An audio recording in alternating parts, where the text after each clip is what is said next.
नमस्कार साथियों, मैं हूं राहुल साकरा। आप देख रहे हो साकरा express news. Cameraman Rahul Verma के साथ। मौजूदा टाइम में जो राजनीति की उठापटक जो है बहुत ज़्यादा चली हुई है।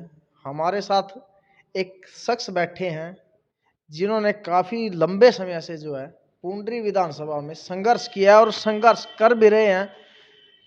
उनके संघर्ष की कहानी हर आदमी जानता है। पंडित कंवरपाल करोड़ा जी हमारे साथ आज मौजूद हैं, जो काफ़ी लंबे समय से संघर्ष कर रहे हैं और इनका संघर्ष, इनकी मेहनत क्या रंग लाती है, हम सारी बातचीत करेंगे इनके साथ। तो नमस्कार सर। नमस्कार राहुल भाई, आपका स्वागत। और जितने भी साकरा एक्सप्रेस को देख रहे हैं सभी व्यूवर्स को, सभी दर्शक साथियों को मेरा हाथ जोड़कर नमस्कार। तो कंवरपाल जी, आपका संघर्ष जो है काफ़ी लंबा नहीं हो गया है? देखो, संघर्ष से जो चीज़ मिलती है उसका मज़ा ही कुछ और होता है। आज पूरे हरियाणा प्रदेश में चौधरी भूपेंद्र सिंह हुड्डा के नेतृत्व में, उदयभान जी की अध्यक्षता में और दीपेंद्र सिंह हुड्डा की कड़ी मेहनत से और उनकी जो लोकप्रियता पूरे हरियाणा प्रदेश में है, उसकी वजह से आज कांग्रेस पार्टी की हरियाणा प्रदेश में आंधी चली हुई है। और अब की बार पुंडरी हलका भी कांग्रेस पार्टी की आंधी में शामिल होकर यहाँ से पार्टी के उम्मीदवार को विजयी करेगा। आप पहले इनेलो पार्टी में थे और जिलाध्यक्ष थे आप मौके के। किन्हीं कारणों के साथ आपने पार्टी को छोड़ दिया था, क्या मजबूरी रही थी, क्यों पार्टी को छोड़ना पड़ा था आपको? मैंने राहुल भाई पार्टी को नहीं छोड़ा। मैंने लोकदल पार्टी में बहुत संघर्ष किया और लोकदल पार्टी में जब संघर्ष किया तो मुझे लोकदल पार्टी ने डिस्ट्रिक्ट प्रेसिडेंट भी बनाया और मैं 8-10 साल जिले का प्रधान रहा। जब लोकदल पार्टी में डिवीज़न हो गया, एक लोकदल की दो लोकदल बन गई, एक जननायक जनता पार्टी और एक लोकदल।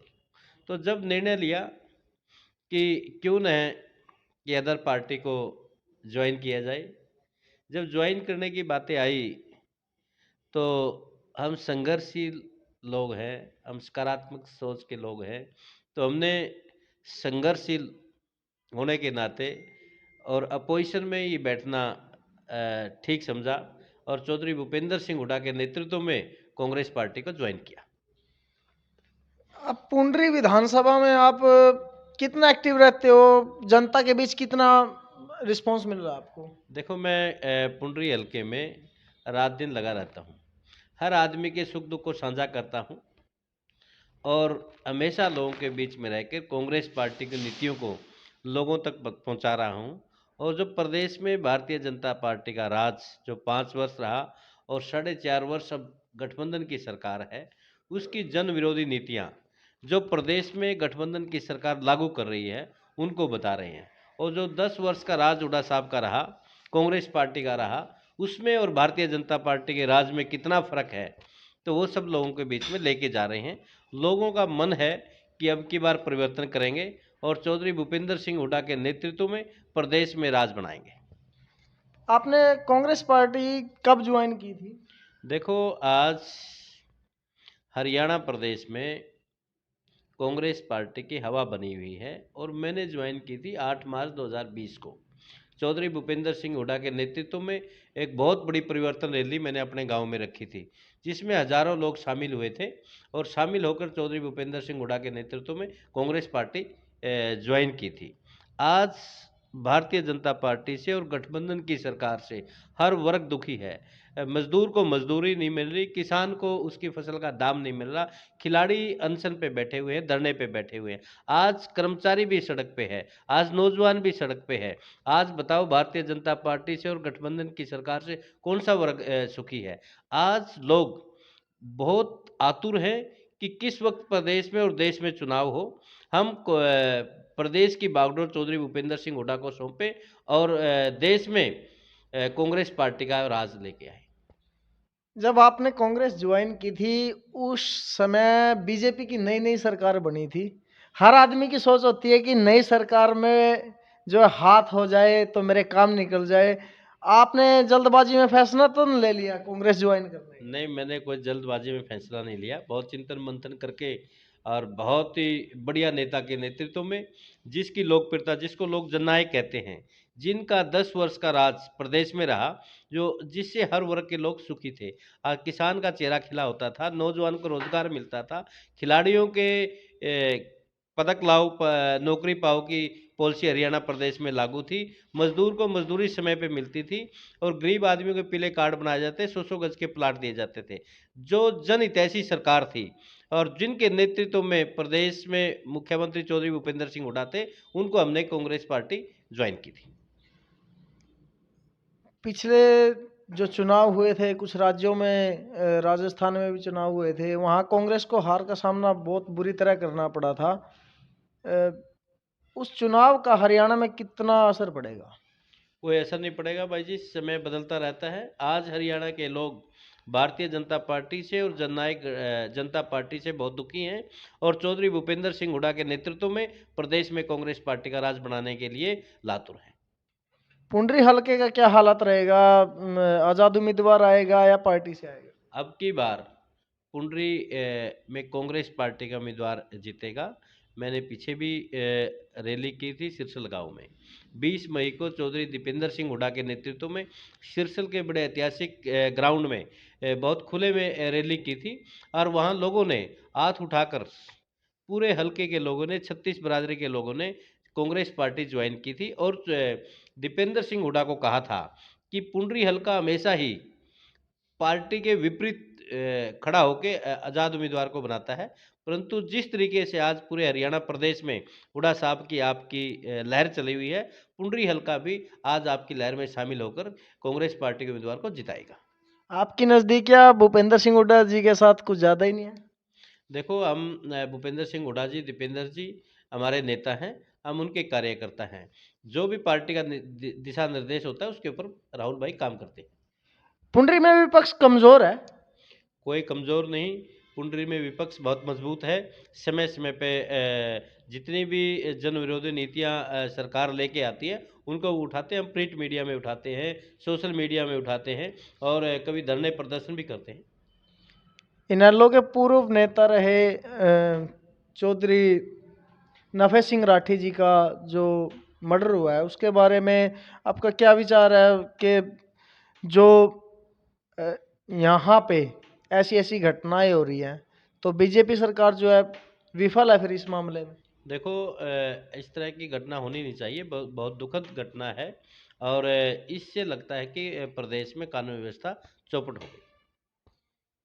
पुंडरी की हम बात करें तो पुंडरी हल्का जो है आज़ाद उम्मीदवार के तौर पर अपना उम्मीदवार को जिताकर भेजता है, लेकिन जो मूलभूत सुविधाएं पुंडरी हल्के को मिलनी चाहिए वो आज तक मिली भी नहीं है। देखो, पुंडरी हलके में जब प्रदेश में कांग्रेस पार्टी का राज था उसी टाइम में पुंडरी में विकास हुआ। अब कोई विकास नहीं, विकास केवल कागजों में घूम रहा है और धरातल पे कोई विकास नहीं।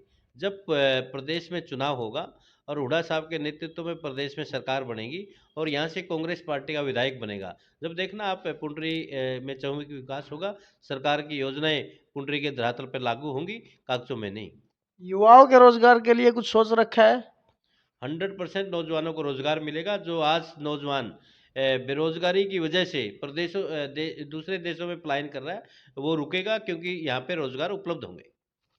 आज का युवा रोजगार के लिए मौत के रास्ते से विदेशों में जा रहे हैं, क्या भाजपा सरकार रोजगार देने में असफल है? बिल्कुल असफल है और जब प्रदेश में राज होगा, हुड्डा साहब ने कहा है कि नौजवानों को रोजगार दिए जाएंगे। सीएम मनोहर लाल जी बोलते हैं कि हम बिना खर्ची बिना पर्ची के नौकरी दे रहे हैं, कितनी साबित है, कितनी सच है ये बात? देखो, बिना पर्ची और खर्ची के यदि नौकरी मिली तो चौधरी भूपेंद्र सिंह हुड्डा के राज में मिली और नौजवानों का चेहरा खिला होता था। जब नौजवान आता था तो कहता था कि मैं आज टीचर लग गया, कोई नौजवान कहता इंस्पेक्टर लग गया। जब खिलाड़ी पदक जीत के आता था तो हुड्डा साहब उनको रोजगार देते थे, मजदूर को मजदूरी मिलती थी। हर वर्ग चौधरी भूपेंद्र सिंह हुड्डा के राज से सुखी था। पदक लाओ पद पाओ जो स्कीम चालू की थी उसमें एक था कि कोई भी खिलाड़ी पदक लेके आओ और उसको जो है पद मिलता था, ये बात कितनी सच साबित हुई थी? हाँ, बिल्कुल मिलता था और आप किसी भी खिलाड़ी से पूछो, जब पदक लेके आते थे किसी को डीएसपी लगाया जाता था, किसी को इंस्पेक्टर लगाया जाता था। वो तो पूरे देशों में, दूसरे देशों कि लोग भी उसकी प्रशंसा करते थे। तो अगर सबको समान अधिकार मिला था तो मनोज कुमार एक बॉक्सर थे, उनको कोर्ट का सहारा क्यों लेना पड़ा था? देखो आपके मुझे नॉलेज में हो तो मामला, क्योंकि पदक लाओ पद पाओ जो स्कीम थी उसमें मनोज कुमार पदक लेके आए थे लेकिन उनको नौकरी नहीं मिली थी, उनको कोर्ट का सहारा क्यों लेना पड़ा था फिर? देखो मेरी राहुल भाई मेरी नॉलेज में नहीं है ऐसी बात, परंतु इस तरह की बात नहीं थी। नहीं मिली थी उनको, जो है कोर्ट का सहारा लेना पड़ा था। पता तो नहीं। क्या क्या फिर कांग्रेस पार्टी जो है जातिवाद के आधार पर नौकरी देती है? नहीं नहीं, कांग्रेस पार्टी कभी जाति-पात की बात नहीं करती, और चौधरी भूपेंद्र सिंह हुड्डा ने तो कभी कभी जात की बात ही नहीं की। हमेशा वो तो कहते हैं कि जमात बड़ी होती है जिसमें 36 बिरादरी के लोग बैठे होते हैं। उन्होंने पूरे हरियाणा प्रदेश में 36 बिरादरी और संपूर्ण हरियाणा प्रदेश में विकास किया था। क्योंकि जहां तक मेरी नॉलेज में मामला है, मनोज कुमार जो है रोड बिरादरी से संबंध रखता है, वो पदक लेके आए थे लेकिन उनको जो है नौकरी नहीं मिली थी और उनको कोर्ट का सहारा लेके जो है नौकरी ज्वाइन करनी पड़ी थी। पता नहीं उस बात का तो मुझे पता नहीं, वैसे जात-पात की बात कभी हुड्डा साहब ने नहीं की। तो कितना विकास कार्य है कांग्रेस सरकार में देखने को मिलेगा युवाओं को? बिल्कुल पूरा विकास होगा और नौजवानों को रोजगार मिलेगा, मजदूर को मजदूरी मिलेगी, गरीब आदमियों के पीले कार्ड बनाए जाएंगे, 100-100 गज के प्लाट दिए जाएंगे, और किसान को उसकी फसल का उचित दाम मिलेगा। हरियाणा में कांग्रेस पार्टी कितने जोर शोर से जो है प्रदर्शन करेगी? बिल्कुल हरियाणा प्रदेश में मैं मानता हूं कि कांग्रेस पार्टी 85 सीटें जीतेगी और प्रदेश में राज बनाएगी। 85 का नारा होगा हरियाणा प्रदेश। अब की बार कांग्रेस सरकार 85 पार। तो इसी के साथ मैं हूँ राहुल साकरा, साकरा एक्सप्रेस न्यूज़।